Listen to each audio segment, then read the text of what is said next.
Isang isla sa Canada, isang hukay na hindi maabot ang ilalim, mga underground structures at isang tanong, sino ang unang nagtago ng isang bagay sa Oak Island? Sa Part 4, nakita natin ang iba't ibang artifact at clues na naging dahilan upang isipin ng ilan na may mga taong nakarating sa isla. Pero may isang teorya na mas kapansin-pansin kaysa sa iba. Isang teoryang nag-uugnay sa Oak Island sa isang medieval military order, the Knights Templar. May nagsasabing maaaring nakaligtas ang ilan sa mga Templar matapos bumagsak ang kanilang order at dinala ang isang napakahalagang kayamanan. At ayon sa teorya, maaaring isa sa mga lugar na iyon ang Oak Island. Pero may problema. May ebidensya ba?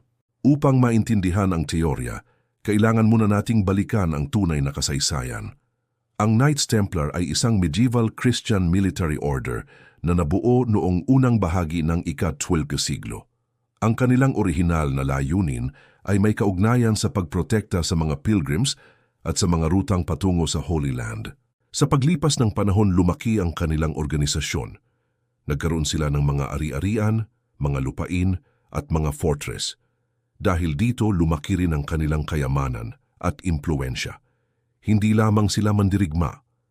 Naging bahagi rin sila ng isang malaking financial network, mayaman, makapangyarihan, organisado, at para sa mga susunod na henerasyon misteryoso. Noong 1307, nagsimula ang isang malawakang pag-aresto sa mga Templar sa France sa ilalim ni King Philip IV. Inakusahan sila ng iba't ibang krimen at heresy. Ang kanilang reputasyon ay bumagsak.